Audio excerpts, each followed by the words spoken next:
हरिओम। आज की वाणी प्रकृति के नियमों के ऊपर है। प्रकृति ने जो भी नियम बनाए हैं वो ठीक हैं।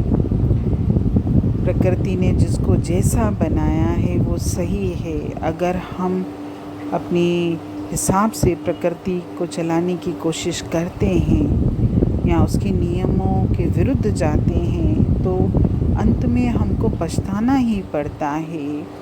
और बहुत ही सुंदर दृष्टांत है कि एक आदमी था, उसका नाम शेर सिंह था।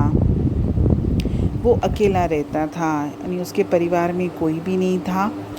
सारी दुनिया में उसका अपना केवल एक बछड़ा था, दूसरा कोई भी नहीं था। शेर सिंह उस बछड़े को बहुत प्यार करता था और प्रेम से उसे बछड़े को शिवा कहकर बुलाता था, यानी उसने बछड़े का नाम शिवा रखा था। और वो शिवा से इस तरीके से बात करता था जैसे वो कोई उसका अपना प्रिय है।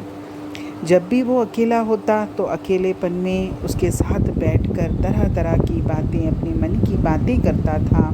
लेकिन शिवा तो बछड़ा था, वो कोई जवाब नहीं दे पाता था। शेर सिंह चाहता था कि शिवा उससे बहुत सारी बातें करे। फुर्सत के समय में वो उसको बोलना सिखाने की कोशिश भी करता। जैसे लोग तोता पालते हैं या कोई भी जानवर पालते हैं तो उनको अपनी मनुष्य की बोली में बोलना सिखाने की कोशिश करते हैं। तो शेर सिंह भी ये करता था, लेकिन शिवा ने कुछ नहीं बोला क्योंकि वो एक बछड़ा था, इसलिए वो बोलता नहीं था। उसकी अपनी ही जो भाषा थी। तो एक बार जिस गांव में शेर सिंह रहता था वहाँ एक बहुत ही पहुँचा हुआ साधु आया। सबने कहा कि वो साधु महात्मा बहुत चमत्कार करते हैं और बहुत पहुँचे हुए हैं। तो शेर सिंह ने जब ये बात सुनी तो शेर सिंह उनके पास गया और उनके पास पहुंचकर उसने प्रार्थना की कि हे महाराज, जैसे भी हो मेरे बछड़े को बोलना सिखा दो। उस साधु महात्मा ने उसे समझाया कि ये प्रकृति का नियम है, इसे ऐसे ही चलना चाहिए। लेकिन शेर सिंह नहीं माना। जब शेर सिंह नहीं माना तो दयावश साधु ने उसको एक फल दिया और कहा कि घर जाकर बछड़े को खिला देना। शेर सिंह ने बछड़े को फल खिला दिया और वो खुश हो गया कि अब तो मेरा बछड़ा बोलने लगेगा, क्योंकि उसे पता था कि साधु महात्मा जो भी बोलते हैं वो कभी भी गलत नहीं निकलता। तो वो सुबह से लेके इंतज़ार करा कि बछड़े को अब मैंने फल खिला दिया, बस अब थोड़ी देर में मुझसे बात भी करेगा। तो शाम होते होते शेर सिंह ने अपने लिए खुशी खुशी में तरह तरह के व्यंजन बनाए कि आज तो मेरे लिए बहुत खुशी का दिन है कि आज मेरा बछड़ा, मेरा शिवा मुझसे बातें करेगा। अब मैं अकेला परेशान नहीं होऊंगा, मेरे साथ भी बात करने के लिए कोई हो जाएगा। तो इस खुशी खुशी में उसने तरह तरह के व्यंजन बनाए और बछड़े के सामने रोज की तरह घास फूस दे दिया।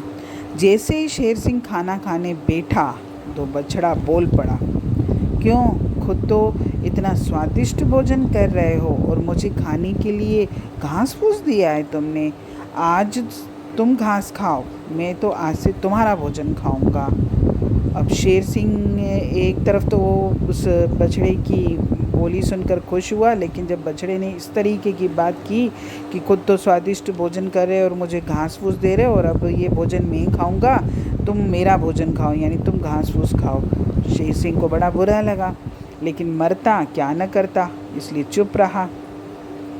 उसने अपनी थाली उस बछड़े के आगे, उस शिवा के आगे सरका दी और खुद भूखा ही बिस्तर पर जा लेटा।